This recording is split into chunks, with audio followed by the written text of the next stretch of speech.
మామ అమ్మ పుట్టిందా బేరం పుట్టిందా బేరం పుట్టాక అమ్మ పుట్టిందా? వరలక్ష్మి వ్రతానికి అమ్మవారికి చీర పెట్టాలని రాఖీకి రాఖీలు కొనాలని షాపింగ్ తీసుకెళ్లిపోయింది. ముందు బస్ స్టాండ్ దగ్గర ఉన్న చంద్ర బ్రదర్స్కి వెళ్ళిపోయాం. మా ఊర్లో చంద్ర బ్రదర్స్ కి ఇదే మెయిన్ బ్రాంచ్. ఒక పక్కన చూస్తే పెళ్లి షాపింగ్ గట్టిగా చేసేస్తున్నారు. మొత్తం అంతా తిరిగేసి ఒకటి నచ్చలేదని చెప్పేసింది.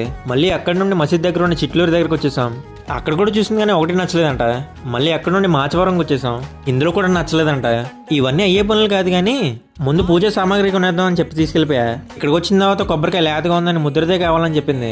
అమ్మకు పట్టాన్ని నచ్చితే అసలు ఇంకా రాగిల దగ్గరకు వచ్చేసాం. బిల్ ఏమో 300 అయింది. 200 తీసుకోని చెప్పింది. నేను ఇంకా షాక్ లో ఉన్నా. ఇంకా నయ్యం 20 తీసుకోమనలే. సర్లే అమ్మా ఇంకా జీవిమాలకి తీసుకెళ్తా అని చెప్పా. ఇంకా ఇక్కడ కూడా నచ్చిపోతే మనం ఏం చేయలేం. లోపల అసలు ఖాళీయే లేదు మామ. జంగారెడ్డిగూడలో ఉన్న జనం అంతా ఎక్కడ ఉన్నట్టు అనిపించింది. ఒక అన్న అయితే శారీ సేల్స్ ఒక రేంజ్ లో చేస్తున్నాడు. ఏజీ సేల్స్ అని చెప్పి అమ్మేస్తున్నారు. ఈ అన్న అయితే మేము ఎప్పుడు వచ్చినా బట్టలు బాగా చూపిస్తుంటాడు. ఈ బ్యానర్ అయితే హైలైట్ అసలు.